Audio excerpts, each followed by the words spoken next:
코로나19 증상 가운데 냄새를 잘 맡지 못하게 되는 경우가 있는데요. 알츠하이머나 파킨슨병 같은 퇴행성 뇌질환도 후각 저하 증상이 나타난다고 합니다. 이럴 때 후각 검사를 하는데 우리에게 익숙한 숯불고기 냄새나 누룽지 냄새를 활용해 정확도를 높이는 검사 방법이 개발됐다고 합니다. 네, 오늘 내몸 보고서에서는 세브란스 병원 이비인후과 김창훈 교수 모시고 후각 기능 장애와 그리고 한국인 맞춤형 후각 검사법에 대해 알아보겠습니다. 어서 오십시오. 네, 안녕하세요. 예, 네. 나와주셔서 고맙습니다. 냄새를 맡지 못하게 된다 이렇게 상상해 보면 뭐 조금 답답할 것 같긴 하지만 그렇게 불편할 것 같지는 않거든요. 네. 그런데 후각이 우리에게 아주 중요한 역할을 한다고 들었습니다. 어떤 역할을 하는지 소개해 주시죠. 네, 여러분들이 아마 일상생활에서 냄새가 전혀 느껴지지 않는다고 가정을 해보시면 예. 생활이 아주 몸이 건조하게 느껴지실 겁니다. 네. 후각은 풍부한 삶을 경험하는데 매우 중요한데요. 예. 실제로 후각 저하가 있는 환자들은 정상 후각을 가진 사람들에 비해서 우울증 빈도가 훨씬 높다는 보고들이 있어 왔습니다. 네. 특히 냄새를 맡지 못하면 음식의 풍미, 플레이버라고 그러죠. 네. 풍미를 느끼는 데에도 문제가 생깁니다. 이는 더 나아가서 음식의 선택의 변화를 불러오는데요. 특히 노년층에서는 식욕 저하로 이어져서 영양장애를 일으키는 원인이 될 수 있습니다. 네. 또한 후각이 떨어진 환자분들은 음식이 변질된 것을 알아차리지 못하거든요. 그래서 이 식중독이 발생을 하거나 네. 또 화재가 발생했을 때 연기 냄새를 맡고 이제 도망가야 되잖아요. 그렇죠. 근데 그런 거를 못하게 돼서 큰 사고가 발생할 수 있고요. 또한 이런 것 때문에 안전사고에 크게 노출되어 있다고 할 수 있습니다. 그래서 저희들은 진료실에서 만나는 후각 저하 환자들한테 이런 것을 교육을 하고 생활 안전에 더 주의하도록 설명드리고 있습니다. 예.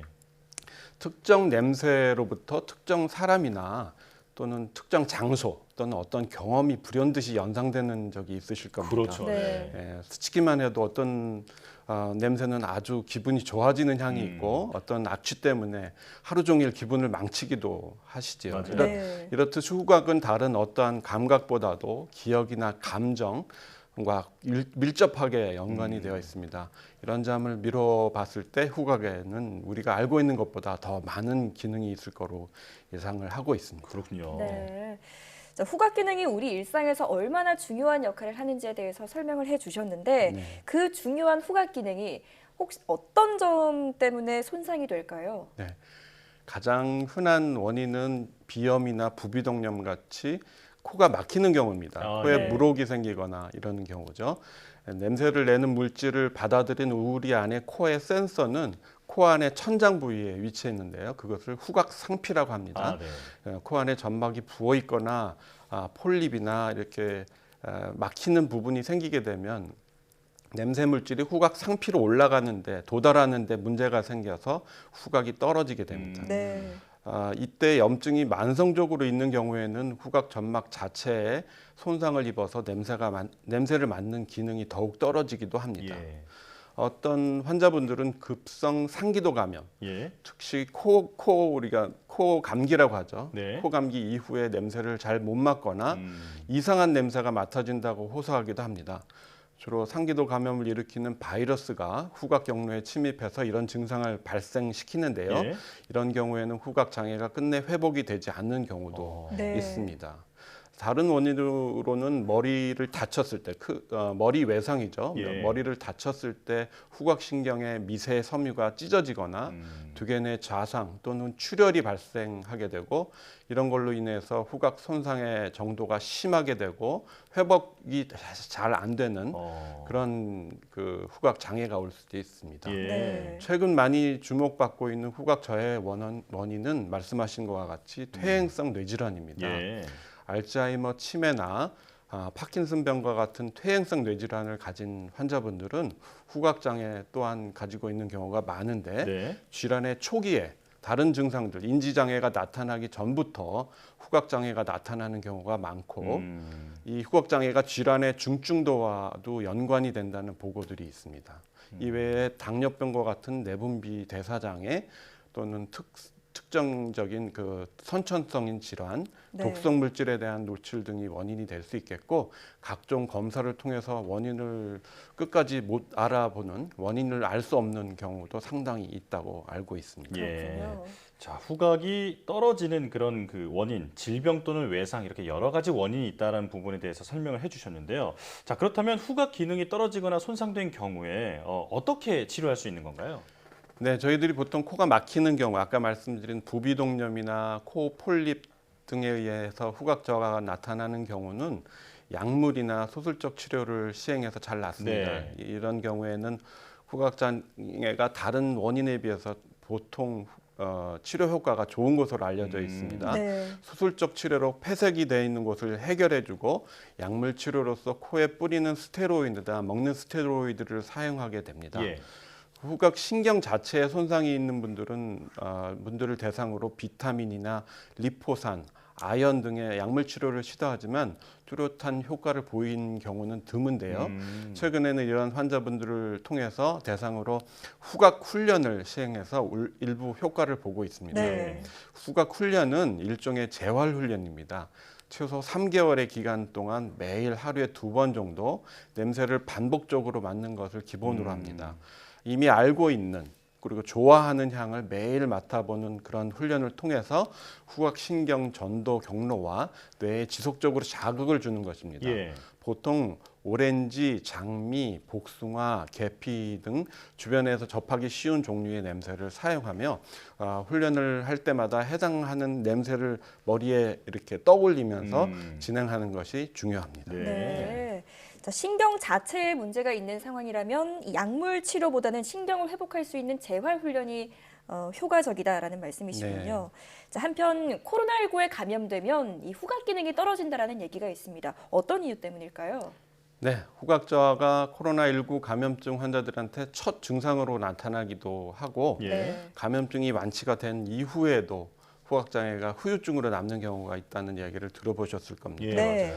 맞아요. 실제로 코로나19 감염증 환자들 중 최대 85%에서 후각 저하를 호소했다는 연구 결과가 있고 네.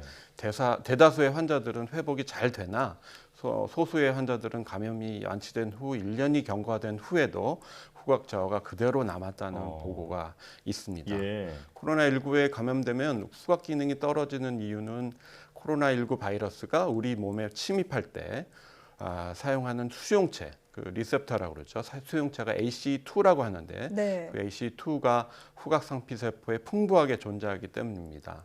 또한 후각신경은 중추신경인 뇌신경이면서도 바깥으로 노출이 돼 있죠. 그래서 바깥으로 노출되어 있는 독특한 형태이기 때문에 바이러스 침입에 의해서 손상될 확률이 높습니다. 네. 즉 냄새를 맡는 우리의 센서가 코로나19 바이러스에 가장 먼저 노출되는 곳에 위치해 있으면서 바이러스가 침투하는 관문으로 작용하기 때문에 바이러스가 이것에 염증을 만들 뿐만 아니라 후각신경을 타고 올라가서 손상을 입힐 수 있어 후각 저하가 발생하게 됩니다.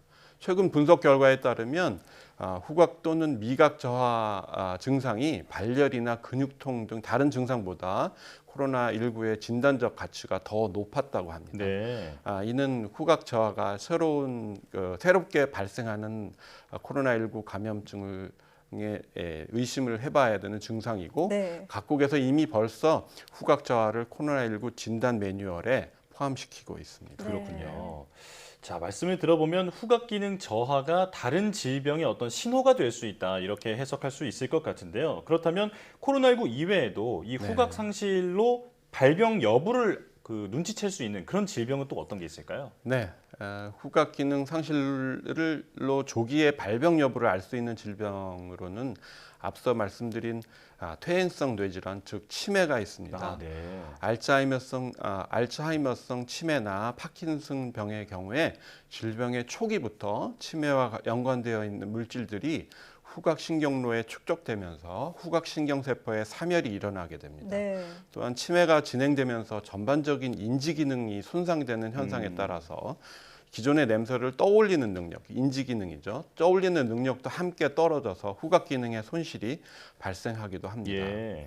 주목할 점은 알츠하이머성 치매나 파킨슨 병에서 본격적인 인지 기능의 장애가 진행되기도 전인 경도 인지장애 단계에서 이미 후각은 많이 떨어져 있는 그런 후각 저하가 확인되는 경우가 많다는 사실입니다. 네. 그래서 따라서 기존의 치매 검사에 후각 검사를 함께 진행한다면 치매의 조기 진단의 확률을 더 높일 수 있습니다. 예. 무엇보다도 연세가 있으신 분들께서 어느 순간 냄새가 잘 안 난다는 증상이 나타나는 경우 이비인후과에 내원하셔서 정확한 후각 검사를 받아보시고 실제로 후각이 떨어져 있는 경우에는 선제적으로 치매 검사를 받아보시는 것을 권유드립니다. 네.